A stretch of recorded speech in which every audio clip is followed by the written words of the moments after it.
up, people? Welcome back to another episode of Stars and Garters. I'm Katie Pettit, and I did not know if I was going to come back to this podcast at all, but here I am. So, real quick, before we jump to the episode, this is technically Judah, it's on Judah's podcast, not my podcast, but Judah helped me do this first episode, so thank you to Judah. But real quick, this is technically going to be my third season, I guess, with all the changes and everything, but I am going to be uploading on every Tuesday, hopefully, not 3 times a week, because I was pretty much just uploading one a week for that for that last stretch there in the last season anyway. So we're just gonna do one episode a week, and I am not going to do the categories anymore. I'm not going to do Marvel Mondays, Top 10 Tuesdays, and Random Fandom Fridays. I'm just gonna do whatever I want whenever I want to. So that'll probably be easier for me. But yeah, today I went on Judah's podcast and we ranked our top 5 songs from Epic the Musical, and I hope you enjoy. With Christopher Nolan's The Odyssey releasing next summer, I decided to do some research. And no, I did not read the original story. Instead, I decided to listen to Epic the Musical. And today, me and my friend Katie Pettit are going to break down the top 5 songs from said musical. You ready to dive in, Katie? Yes, indeed. Yes, I'm so ready. All right, let's start with number 5 because it's a very good place to start. Yes, indeed. Are you going first or am I going first? You go ahead and go first. You're the guest. All right. So, just for the record, my roommate, shout out to Emma, got me into this last month. I think I've listened to Epic every single day since I got it. That's crazy. I'm it's like not 2.5 even hours exaggerating. long. Okay, not the full thing, but something from Epic. I don't have that much time on my hands. Yeah, we're in college. But we can't do all that. I know, I can't. I couldn't afford to. But so for number 5, this was so hard, by the way. I'm sure. For number 5, I went ahead and put Ruthlessness, which is Poseidon's. Yes, it is Poseidon's solo song from the Ocean Saga. First time we meet Poseidon. It was actually this song was one of the ones that I was like, this has to be on the list. It's kind of surprising to me that it ended up at number 5, but just the others were so good. And so it's literally so hard for me to say that anything is my favorite from this musical because it's literally all so good. It's like but Jefferson. I do think that it might be safe to say.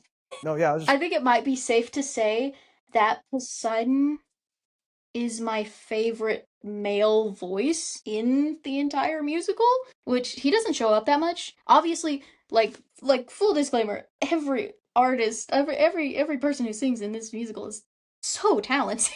Literally there's no voice that's it's all great. But when he started singing in this, and I was I just wasn't expecting it. I don't know. It's so different from what we've heard up until this point. Every voice is distinct, but he has such I don't know if raspiness is the right word, but it's there's just some quality about it that makes him sound so threatening and such an imposing force, but also so cool. It's the amount just when I listen to this song, it's very much like a villain song, and it's written that way very, very well. And just the phrase, the ruthlessness is mercy upon ourselves, is so fascinating, and it gets carried throughout the entire musical. And it literally carries into the last song. I don't know if you noticed this, but during Would You Fall and Love Me Again, when he says left a trail of red on every island, the theme for Ruthlessness is mercy upon ourselves, those notes play in the background, but it literally carries it throughout the whole movie. It establishes Poseidon as a character. It's where most of his men die, so that ends up being pretty important. And just the style of music and Poseidon's voice are just very appealing to me because it's very it's rock-ish, and it's just but I have to mention also the very beginning of it. I was so into it because his chant, it reminds me of Sephiroth. It reminds me of Sephiroth's theme. And I'm not wrong, I'm actually right about that, because Jorge himself is a Final Fantasy VII, and he said that he kind of drew from Sephiroth's theme to make Poseidon's theme, and I can see it with the chant, and it's just it gets you hooked immediately. And then it's funny to me that after Poseidon's name being chanted 50 times, Odysseus is Poseidon? Like, yes. Yes, Odysseus. But yeah, Ruthlessness is just a banger. Super fun to listen to. Yeah, That's my number 5. that's one of the things about this musical that got me when I was trying to make this list is it's like every song while you're listening to it is your favorite song. Exactly. And it's like, Exactly. how am I supposed to decide five Yeah. that are better than Yeah. the others? Yeah, They're it was definitely, rough. yeah, it was hard to make this list. You know, one of the interesting things about what you were talking about him making musical drawing from video games is that was something that he wanted to do was combine that classical storytelling that Homer possibly does, you know, with our modern sensibilities of video games, musicals, etc. Yeah, I mean, I totally agree with everything you said, but I don't have Ruthlessness on my list, which is good because crossover's a little lame, right? The rest be saying the same Yeah, things. yeah, I agree. At number 5, I have Monster, and any of the songs from the Underworld portion could have gone here because for me, this one is less about musical stuff in these songs, and it's like it's just so important to the plot. Absolutely. Monster is the pivot around which the Mm-hmm. entire musical swings. It's the moment Yep. when he decides that he's like, you know what? Mercy is terrible. Ruthlessness is Yep. mercy upon ourselves. Yeah, this song for me, it's that turning point. And the reason I said that like the other ones from it could have also gone here is just because like the songs before, 2 songs before, he's reliving all the terrible things that happened because he had mercy. Then the next song, he's like, the prophet person is like, it's no longer you. And when that song was playing, I knew it was going to happen because I'm like, Yeah. it's not the same person, but it's the same Yep. dude, you know? Yeah. So, Yeah. but Monster is where he comes to that realization. And it's a banger song. Like I know at least 3 It songs is. named Monster, and all of them are bangers. One of which is from Yeah. the Frozen. Right. Well, one of which is from the Frozen musical. Song that's not in the movie. Elsa sings it. It's actually so good. You should go listen to it. But Interesting. they had to write 4 or 5 songs for that musical that weren't from the movie. But anyways, Monster at number 5. Also, just the sonic landscape that he used in that underworld section is just Yeah. so ethereal and like Yeah. creepy yet cool at the same Absolutely. time. Absolutely. Monster at number 5 for me. Let me just say it killed me. It killed me to keep the Underworld saga off my list. It is not here, and I hate that so much. I love all of it. Like I just They work together it's so well that it's hard to put one, like it's hard to separate one from the exactly. other. There are Exactly. some of the sagas that are more disjointed, but the Underworld one is very just straight across. Definitely. But yeah, like Monster, as you said, is amazing. It's also very fun because if it is very early in the morning and my voice is raspy and tired, I can sing it. I can sing all the way through without jumping the octave. But No Longer You, Tiresias's voice, Mason, he's amazing. The Underworld, I can't listen to that one in public because I will cry. Every time I mean, like when his mom freaking comes in. you gotta put that song on a playlist with Burn. Right, exactly. But that said, my number 4 next. Again, so hard to choose from this saga, but I went with Little Wolf from number 4. As soon as Telemachus entered this musical, I was like, I love him. I didn't Like know what he was. protect. I had someone guiding me through it. But I loved him. Protect this man at all cost. He is so pure. Oh my gosh. And as far as like, so he also, that's why I was reluctant in saying Poseidon was my favorite male vocal because Miko is so incredible with what he does. And like I almost wanted to put Will Be Fine on here because literally when Athena does her part and then he goes and sings her exact notes, I was gagged, literally. I was just like That song was number 6 on my list. I was just like, sir, who gives you the right to be this talented? That is actually insane. Like, Athena, one of the powerhouse vocalists, as if they all aren't, but on Yeah. this list, and you just freaking matched her. Like, that was insane. But Little Wolf, a lot of it is on vibe. It's literally they're fighting and it's a song, and I'm just like, yeah. Yes. And like I was singing this in the car with my roommate who introduced me to it, and when they said "Die, Little Wolf," I might have gotten too into it because she kind of looked over at me and was like, "Dang, rip Telemachus, I guess." But So Telemachus does get, like, obviously all of his vocals are incredible, but he does get a moment here, and also when he says, "Whoa, that is so sick," I was like, you precious, you. And so I loved that. But then Athena's part two here is so good. She just absolutely goes crazy with her vocals for no reason, and it's great. And then we also have, I don't remember the bad guy's name for the life of me. He has he's just a really talented singer like all of them, but I'm not putting Hold Them Down or Hold Them Down on this list because I don't want No. to Yeah, no. for reasons, but he is on here and he gets to show off, and it's just intense. It's punchy, which is very fitting because they're fighting. Give him an uppercut. And literally she's like uppercut him, and I was like, oh dang, okay. And just, it's this one, like, after my first listen through, I think this would have been my number one, but after all the subsequent, things have shaken up. But that one, just like instantly I was like, this is my vibe, like, this is like, yeah, let's go. And Athena's riffs, like, while he's actually fighting, are just so, I'm trying not to use the word epic because, like, I don't want to make a pun every 5 seconds, Say but that like again. literally, but they are epic. Yeah, So yeah, really. yeah. I mean, if you listen, so I listen to a lot of soundtrack, and there are a lot of people that make what they call epic covers of different songs. This song literally, or this musical literally sounds like those epic covers. So it's like, I'm over here like, wait, is that like an actual just like thing? Is this a musical style now? We've invented a new genre and it's epic. All right. Yeah, I Yeah. guess so. At my number four, I actually have God Games. This one, That killed me to keep it off the list. yeah, Absolutely killed me. it's just so fun. For me, at the beginning, it okay. First off, just Athena's theme going hard the entire time Mhm. was Mhm. amazing. I love that. Just that musical piano riff that plays Yeah. every time she's on or referenced is just one of my favorite like musical lines from the musical. But then the way it's kind of used as a game show setup with Yeah.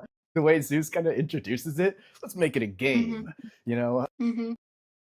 It's just amazing. And then seeing all the gods, I only just now realized this, but Poseidon isn't in it, which would have kind of wrecked the entire thing.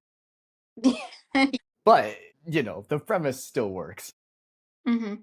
But anyway, just seeing her go through each one and appeal to exactly what their specific thing, their element, I suppose, is, and using that to convince them was just amazing. And I think this is one of the songs that most rewards knowledge of the Greek pantheon, just because of what I just said. And specifically the one that really jumped out to me the most is like she's trying to convince Hera and she is getting nowhere. She's like, he's Yep. funny. Hera's Yeah, like, he's like, I no. don't know. And then she goes, he's never cheated on his wife. And In front of Zeus. well, because that's the thing is Zeus is constantly doing that to Yeah. Hera. And so that's like the thing Hera hates the most because she's the goddess of marriage. And so for me, that moment, I was like, this song is just incredible. And then, of Mhm. course, even like the part without the lyrics, it does so much in the imagination without even having any visuals. Yes. Yeah. It's just Yeah. incredible. And I don't have a lot else to say about it besides the fact that I love Athena's melody, her main theme thing, and I'm sad that it's gone for like an entire middle third of the musical. Yeah. So Yeah. Two things about God Games. I really like, I think this would be the one for me. Like, it's number 6. I absolutely love God Games. But two things. I love that she responds to each god with their theme until Ares disses Telemachus. Then she's like, okay, actually, this is my theme now. Shut up. and she gets both Aphrodite and Ares. Boom boom. Yeah. 2 for 1. And also, I don't know if anyone cares, but I really love voice actors, and Brandon McInnes, the voice of Apollo, who I love Apollo's part. He's there for 1 second, and I'm just like, I want to see more Apollo. But Brandon McInnes, who voices Apollo, also voices probably a lot of people, but I know him as Sir Night-Eye from My Hero Academia. So that's just fun for me. Nice. Yeah, But and anyway, while we're talking about Athena, like you were saying, what was that song that you mentioned that I said was number 6? we'll be fine. Yes, it's just so that is such an incredible song. And just while we're talking about it, I decided I would talk about it. It's just number 6. The way it kind of pulls back the layers of what Athena is thinking throughout the entire time that the rest of the story is going on. Like, it kind of retroactively tells you what Athena was doing and thinking during that entire journey that Odysseus is going on. It was, to me, that's just incredible storytelling. And not to mention, it's a banger and it gets stuck in your head. And the harmonies are incredible. So that's what I have to say about that song. Yes. Yeah. Yeah. I just like the little part where he's just like, I got in the fight and I didn't die. It's so cute. My gosh. He's great. He's so great. But speaking of Athena, again, my number three is Warrior of the Mind. So for me, I really love Athena. It's like, I don't know much about Greek mythology. I've read one book of Percy Jackson, but like a lot of people a lot of people who read Percy Jackson like have told me that they think I would be a daughter of Athena. So I don't know. I have good impressions of Yeah, Athena, I that guess. tracks. Yeah, that it doesn't but like, she's just goddess of wisdom and the goddess of war, and this just introduces her. And I was just like, my roommate, she was explaining to me what was happening, and she was like, okay, this is Athena. And like, Athena starts singing, and I'm like, she's amazing. I'm And it's like, one of the she's first things you great. hear. Mm-hmm. Yeah. And it just like establishes this like conflict for Odysseus of where like it's so interesting because his mentor is telling him to not be merciful, and he's like, okay, but I want to. And then he, leaves the Cyclops alive and everything, and that just totally comes back to bite him.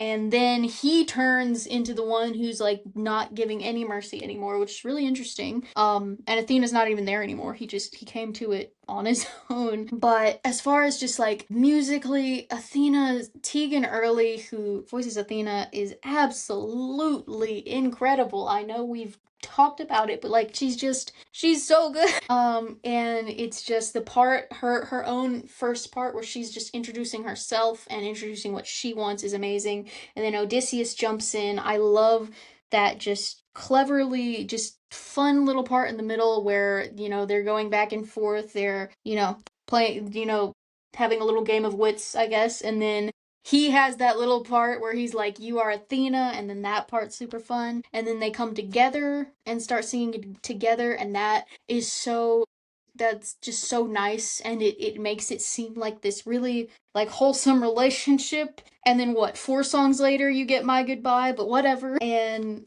like it just establishes everything really well. And then it's also very smart though, because it does seem like this really wholesome, fun mentor relationship, but then at the very end she's like, don't disappoint me, and then he proceeds to disappoint her. And so it's just all very well done, as in her character, vocally, musically, setting up the rest of the musical. It's just all very important and also very fun to sing. That doesn't play in too much to it, but it is very fun to sing.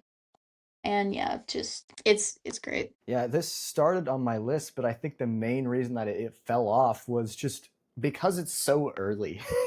And as I Mhm. was listening to it, trying to think of which ones I wanted to add, there just was too many that came up later that was like, that's amazing. Yeah. But if this song Yep. probably had been later, Yep. maybe it ends up on the list. And I think the other thing is that Maybe. because this song establishes so many themes, after you've listened to it Mhm. once, then you listen to it again, it's kind of like, okay, I like this song and I like all the themes in it, but there are other songs that have those themes in it that are a little bit more that I like more. I think that's Yeah. also why That makes it got sense. pushed off. But you're right, it is an amazing character introduction for the two characters in it. I think the first song is a great introduction for Odysseus, but I think this song tells us a little more about him. The first song shows, who he is. The second song like just tells who he is and Yeah. how he reacts to the gods. Yeah. He's not terrified of them, which is a huge thing. Yeah. Yeah. For mine, it's actually another one of Odysseus talking to a goddess, but this is Keep Your Friends Close. I almost said And Your Enemies Closer because it just works Yeah. so well together. My gosh. That's so good. It's just a great song. I wish that the whoever did the voice of the wind goddess that's in this song, I wish they came back around. I like her voice a lot. Yeah. It's Seriously, I was so shocked when it was a woman. I was like, she started singing, and I was like, what?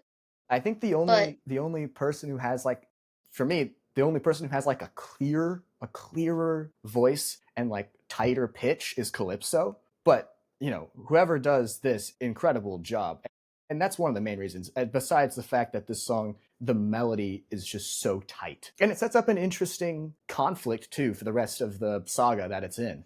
Of don't let them open the bag, and it's fun to just hear all the different parts, the way that everything is moving together, and even the way like the rumors spread and all of Yeah. it is just, for me, it's such a great tight story and a great setup, along with all the incredible vocal performances. So Keep Your Friends Close is my number 3. Yeah. Apparently, I don't remember if Jorge wrote it, like, specifically. I don't know if he was intending it to be a man, but I think he was, and then, like, this woman auditioned for it and he liked it so much he was just like, you know what, let's just change it, why not, I can do whatever I want, it's my musical. And as he should, because, like, I mean, it's a god, they shapeshift, like, whatever, they take different forms, it works, and she has an amazing voice. So And there were probably more yeah, than one Godfred anyways, so. yeah.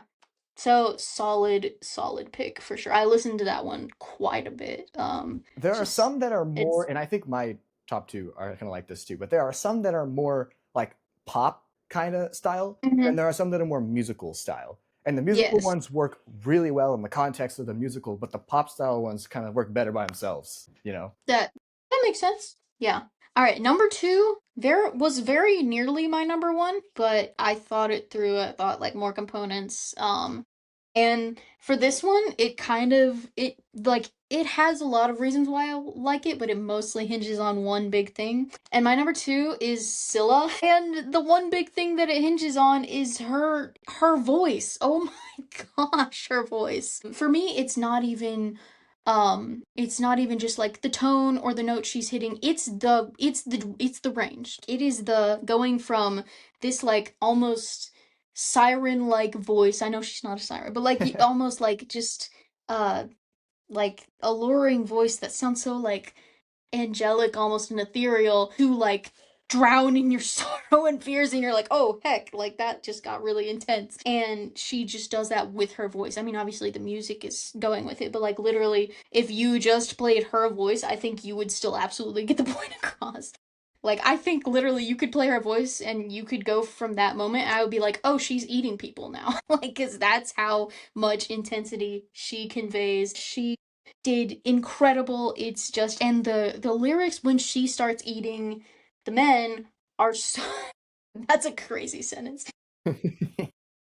but they're so intense and it's like crazy, and I'm like singing it and I'm like, I don't like this. This is so odd to be singing while I'm literally just driving, guys. It's not that intense. But yeah, it's so incredibly sung, and also it is very important because, and it has a lot of themes in it, because he sacrifices the men. He uses those wits. Scylla has 6 heads. He lights up 6 torches. 6 men get eaten, but some of them are still alive. So you know. Yeah, I think if you if And then you just play Scylla, you lose that part of it, but the main yeah, ideas are definitely still there. yeah.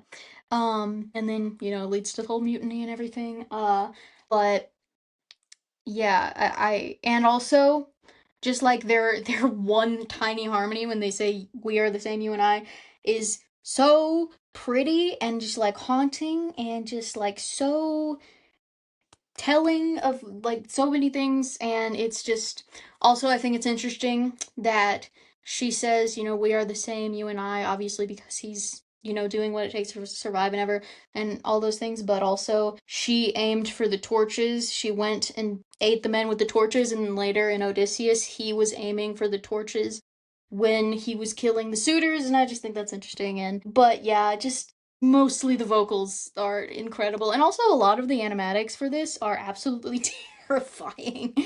Like, and it's funny because Jorge specifically requested that the people making the animatics give the viewers nightmares, and I think a lot of them really delivered. Like, it's crazy. I'll edit Also them in. interesting. I'll edit them in over top of this. Do it. And it's also interesting, like, he didn't really include this in the musical, but apparently in, like, the Odyssey, Scylla was used to be one of Circe's nymphs, which is interesting. Because Like she did something. I don't know if she did something or Cersei was just being salty. Sometimes the gods just be salty and they do stuff. But she got banished and turned into a big giant snake water monster. So just That's fun facts, I interesting. guess. You did something bad. I'm gonna make you something possible of doing something worse. Yeah. That's kind of what happened in. Yeah. No, I was gonna say that's what happened in Medusa, but no, Medusa was just someone else was jealous of her. So, Yeah. That was anyways, Athena, wasn't it? probably. I think so. Yeah. So I'm gonna actually on the fly switch what I have as my top two. Oh my gosh. And speaking Whoa. speaking of Cersei, both of them are from that saga. uh, apparently, I liked this saga a lot. Um, so That's at a good number one. two, I have "Wouldn't You Like."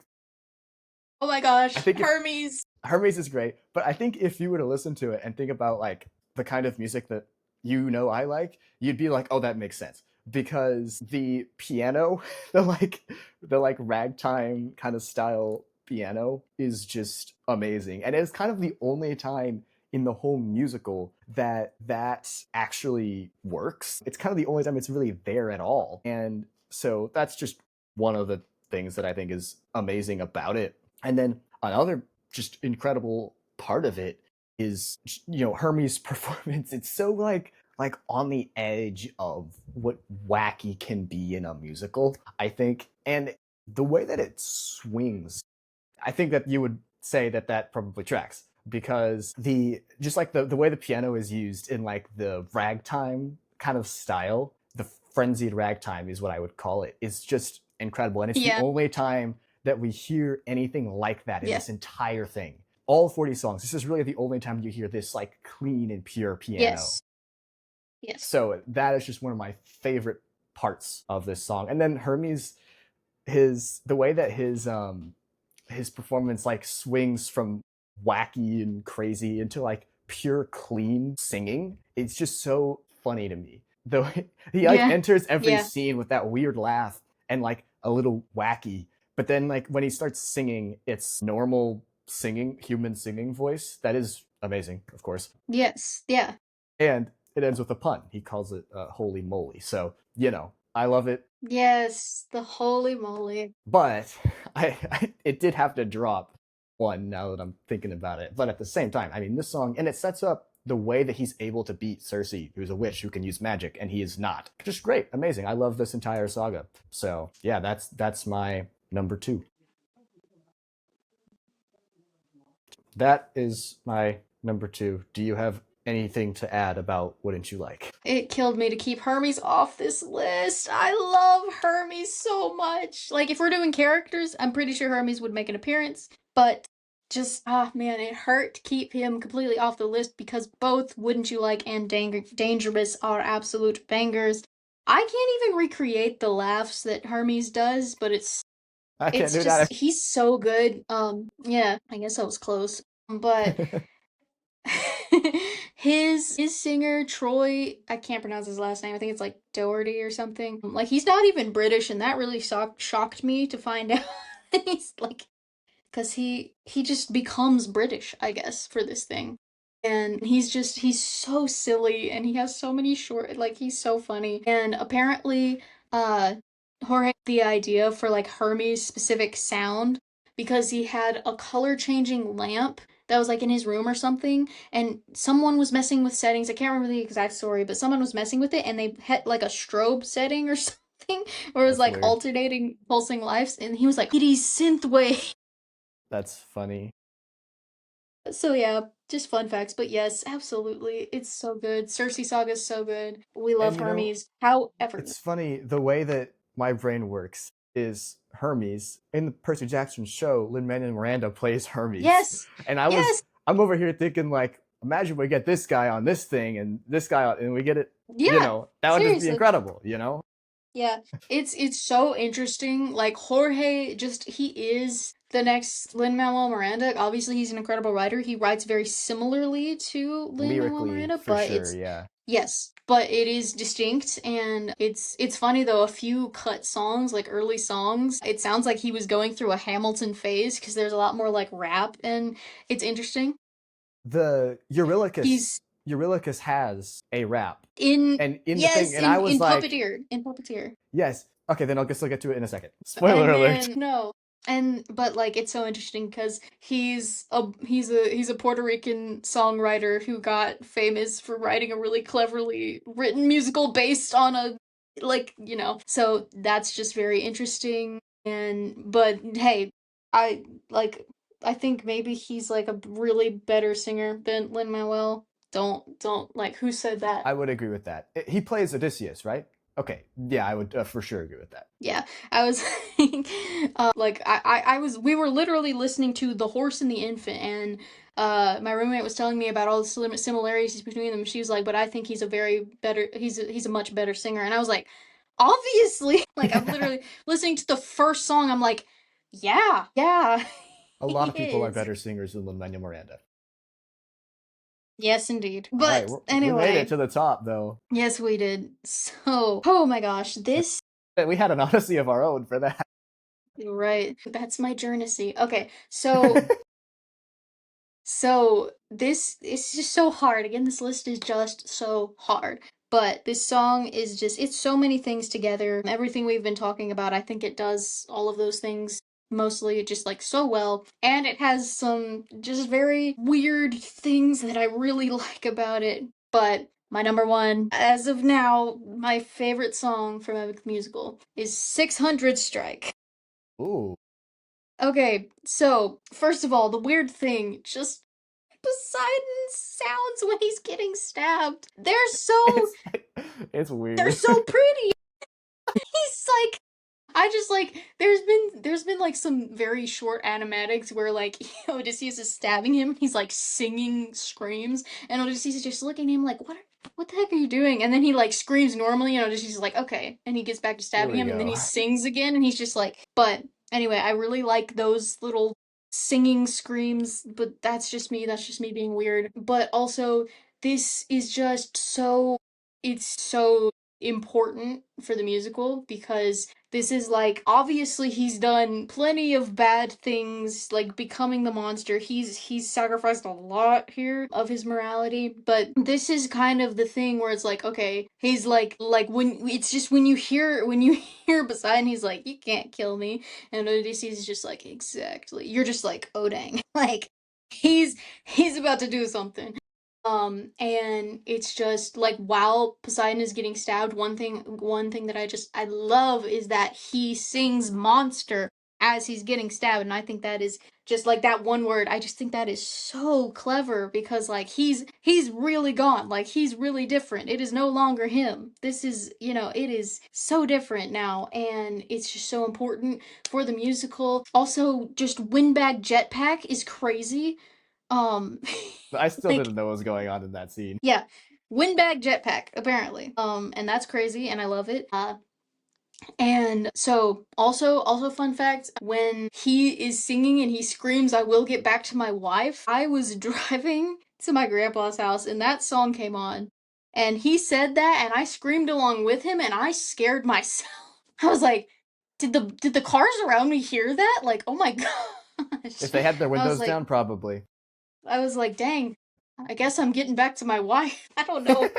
I was like, you could put that scream in an anime, dude. That was crazy. Yeah, Anyway. yeah.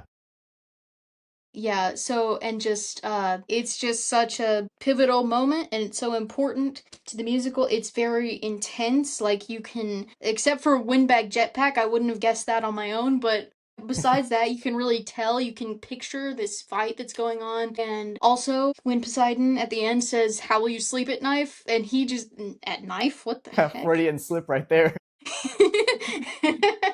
When he says how you sleep at night and he says next to my wife that is such a bar like oh my gosh I was like dang right Odysseus I know you just He's did a got a couple terrible more thing. stabbings first.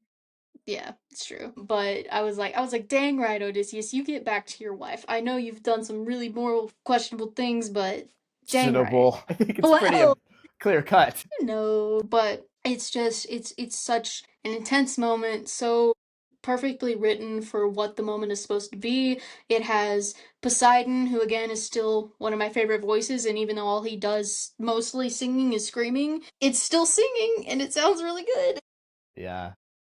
It's Get in the Water is like it's such a short song, that to me it feels like part of that one, Yeah, and yeah, that yeah. one definitely has the Poseidon part Yes, of definitely. the fight. And it's really funny to me because the first time I listened to Get in the Water and like all the dead people start singing their themes around him, I at first I was like, "Oh, that's nice. They're like supporting him." And I was like, "Oh no, he's dying." I was Yeah, like, "Oh." that was one of the I knew that kind of stuff was gonna be going on, and that's why whenever I listened to it the first time, I made sure to do it with headphones, like nicest pair of Mhm. headphones, stick them on, so that you can be like, what's going on over there? There are some where you're like, oh, that was who's behind me. Yeah.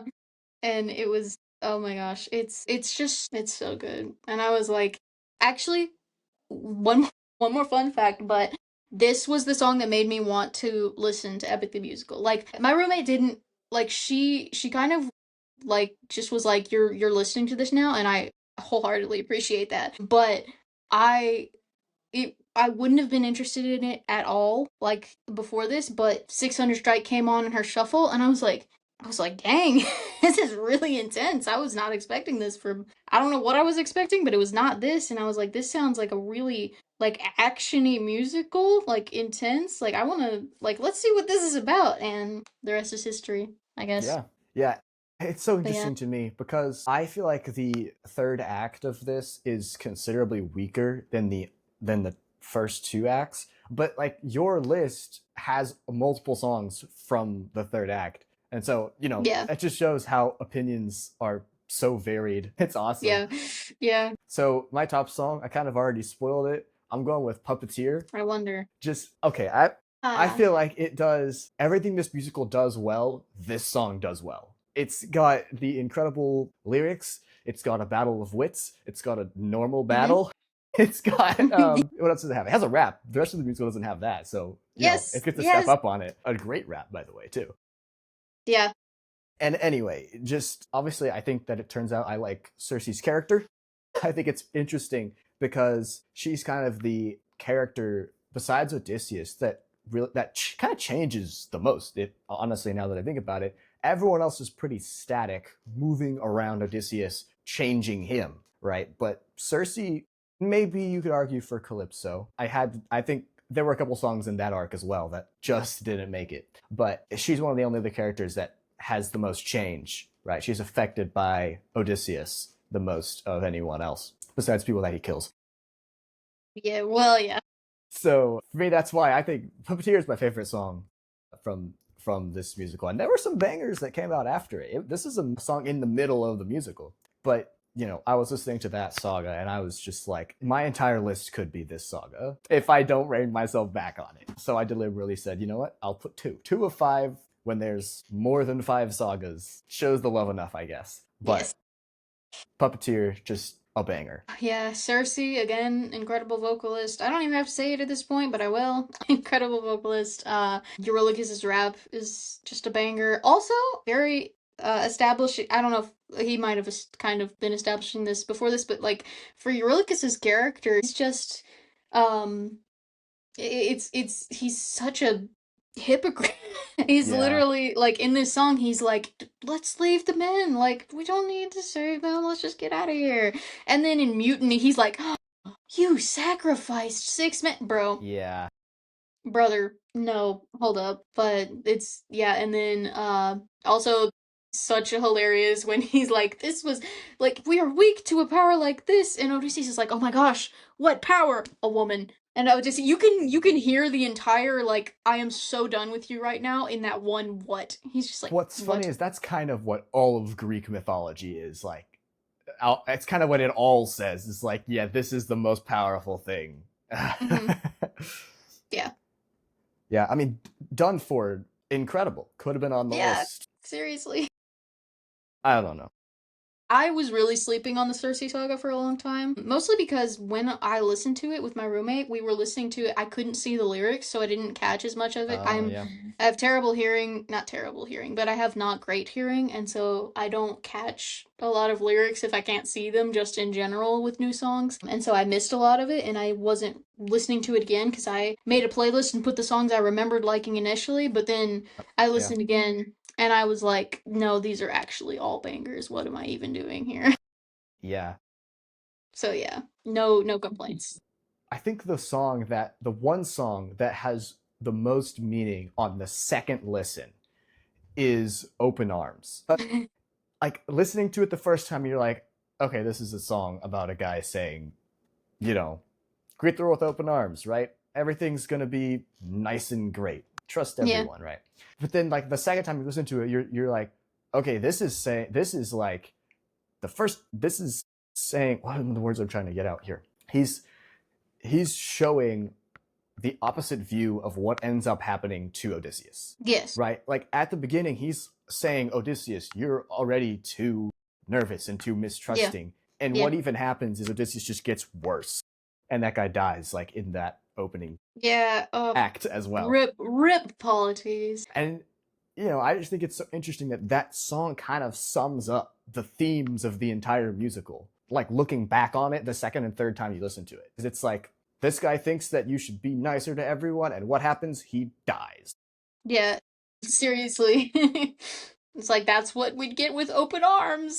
And Yeah. that's what he gets. But yeah, I do love Open Arms. I do listen to that one a lot. Also, I feel so bad for leaving the Ithaca saga off of this because I love Odysseus, that song. My favorite moments of just Odysseus in general are when he's just going full beast mode and he's just like absolutely slaughtering people, and I know that's probably indicative of something not good, but it's just like it goes so hard. It's going like full electric guitar because sometimes Odysseus's theme is played on a, I don't know what you would call it, but a different softer guitar. But when he gets into it, it's like full electric guitar. It's intense. He's like killing all these people. Also in Odysseus, the two suitors that get those brief solos, the one who's like begging for him to like stop and like, hey, our leader's dead. It's all good, bro. That is incredible. Yeah. And then the one with Telemachus where he's attacking Telemachus, that solo is also great. And for what? They die immediately, but yeah, that needed to be said. It's so weird for me with finales of musicals because I feel like I can't listen to them without having listened to the entire musical in a row right before because I feel like I haven't earned it, you know? Oh yeah. Like listening to just the finale of a musical, it's like this is paying off every single thing throughout the entire. It kind of cheats, really. It's like rewatching the finale of a TV show, which I have done. You feel like you didn't earn it. Like, oh Yeah. my goodness, Yeah, that this is makes so sense. amazing. I didn't earn this. Hmm. I didn't watch all the setup right before. I did that with Avatar: The Last Airbender. I watched the whole thing. The finale was so great that the next day I watched the finale again and I was like, this is still just as good, but I Yeah. didn't watch the whole show again. Yeah. Also, like, Would You Fall in Love with Me Again is also incredible. But like I'm a heartless troll and so I can't put songs on there that make me feel emotional, but it's like it gave me a heart attack when Penelope said, "Carry away the wedding bed." I was like, "No, not after this whole thing." I was crashing out there. And then she Yeah. was like, "Only my husband knew that." And I was like, "Yes, yes." Outwitting the master of the battle of wits. Yes, absolutely. But yeah, but That ultimately song just that song does the incredibly hard work of giving a character with a negative arc a happy ending. yes, absolutely. You think that with everything like this would end tragically. Yeah, my favorite example of a negative arc is American Agent from Falcon Winter Soldier, right? Okay. Off-brand Captain Yes. America, he goes from, you know, the heights of America, fame, everything to just this shamed, as we learn in Thunderbolts, this shamed guy with nobody Yeah. who loves him. US agent. US Agent, my bad. You're good. But he doesn't really get a happy ending. No, In he the does show, not. in the original show, at least we'll look at that. His origin story, he doesn't have a happy ending. He turns out to be the villain. This song, "Would You Fall in Love with Me Again?" It does that hard work of giving the Hmm. character who had incredibly negative arc a happy ending, which is just such a great feat that was achieved. Yeah. That's why I really love that it scared me like that because like if he had had a more positive arc, I probably would have been, oh, she's just playing, they're gonna get together. But no, I genuinely was like, this is gonna end tragically. Like he's done too much, she's gonna reject him. And I love that it gave me that one moment of my heart just stopping because that's impressive. Of Yeah, for sure. Well, thanks for coming on to do this episode. course. Probably have you back on some other point. This has been TrueView Radio. I'm Judah Eiler. Thanks for watching. Be sure to like and subscribe if you want to see more, and we'll see you next time. Farewell, friends.